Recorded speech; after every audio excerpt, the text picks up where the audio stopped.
हरिद्वार की अलकनंदा घाट पर शुरू हुए भारतीय किसान यूनियन भानु के 3 दिवसीय अधिवेशन के पहले दिन किसान संगठन के पदाधिकारियों ने किसानों से एकजुटता और सरकार की किसान विरोधी नीतियों के खिलाफ संघर्ष का आह्वान किया। मंगलवार से शुरू हुए अधिवेशन में देश के कई राज्यों से आए किसान भाग ले रहे हैं। अधिवेशन को संबोधित करते हुए राष्ट्रीय अध्यक्ष ठाकुर भानु प्रताप सिंह ने कहा कि केंद्र सरकार किसानों से किए वादों को पूरा करने में नाकाम रही है। सरकार की नीतियों के चलते किसानों को कई समस्याओं का सामना करना पड़ रहा है। उपज का सही दाम नहीं मिल रहा, चीनी मिलों पर बकाया गन्ने का भुगतान नहीं हो पा रहा। सरकार ने किसानों की आय दोगुना करने का वादा किया था, लेकिन किसान आर्थिक रूप से और कमज़ोर होता जा रहा है। अभी तक सरकार एमएसपी पर गारंटी देने के वादे को भी पूरा नहीं कर पाई है। ठाकुर भानु प्रताप सिंह ने कहा कि सरकार की गलत नीतियों के चलते किसान लगातार कमज़ोर हो रहा है। किसानों को एकजुट होकर सरकार की नीतियों के खिलाफ संघर्ष करना होगा। सरकार की नीतियों से परेशान किसान आने वाले चुनाव में इसका जवाब देगा। उन्होंने कहा कि एमएसपी पर गारंटी और स्वामीनाथन आयोग की सिफारिशों को तत्काल प्रभाव से लागू। कार्यकारी प्रदेश अध्यक्ष राज सिंह चौधरी ने कहा कि देश के विकास के लिए किसान का समृद्ध होना जरूरी है। सरकार को किसान हितैषी नीतियां लागू करनी चाहिए। उन्होंने कहा कि किसानों का उत्पीड़न अब बर्दाश्त नहीं किया जाएगा।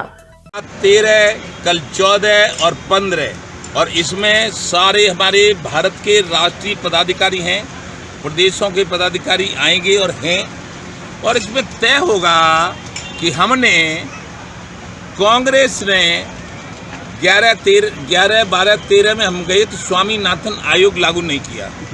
नाराज होकर हमने कह दिया था 14 में कांग्रेस भगाओ देश बचाओ भाजपा लाओ, भाजपा आ गई।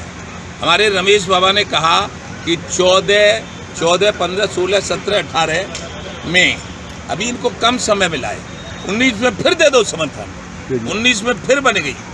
और उससे पहले 17 में उत्तर प्रदेश के मूल निवासी होने के कारण हमारे अजब सिंह कसाना हैं, हमारे राष्ट्रीय उपाध्यक्ष हैं, इन सब लोगों ने 17 में उत्तर प्रदेश में दे दिया समर्थन।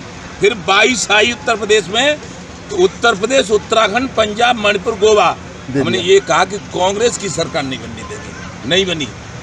23 में अब उत्तर प्रदेश में समर्थन दे दिया। समर्थन देते देते हम हो गए पागल। लेकिन जो कांग्रेस ने नहीं किया था ये भी नहीं कर रहे हैं। तो अब हम 24 है, हम पे अभी चौथा पद है। अब हम निर्णायक भूमिका में हैं, या तो हमारी मांग पूरी कर दो तो हम गारंटी लेते हैं 24 में तुम्हें जो वर्तमान में सरकार है उसे जिताने की, और यदि हमारी मांगे नहीं पूरी हुई तो गारंटी है वर्तमान सरकार को केंद्र से भगाने की। क्या मुद्दे रहे चौधरी, किसान आयोग का गठन कर दो, किसान आयोग का अध्यक्ष किसान होगा और किसान आयोग ही अपनी फसलों की कीमत लगाएगा।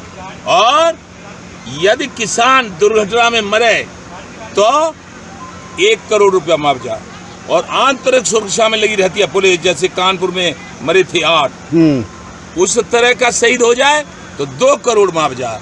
सब लोग कहते हैं, संविधान कहता है, भारत का संसद बोलता है कि लोकतंत्र में मीडिया चौथा स्तंभ होता है। क्यों? कि पाकिस्तान की खबर यहाँ, अमेरिका की खबर यहाँ, भारत की खबर वहाँ, हर चीज़ की खबर दिनों रात लगा रहता है। चौथा स्तंभ शहीद होने की हम क्यों कह रहे हैं कि कुछ दिन पहले दिल्ली में लाल किले पे तांडव हुआ था, उसमें 525 पुलिसकर्मी घायल हुए थे। रिपोर्ट लेने के लिए जितने मीडिया के गए उनके भी ऊपर ट्रैक्टर चढ़ाई।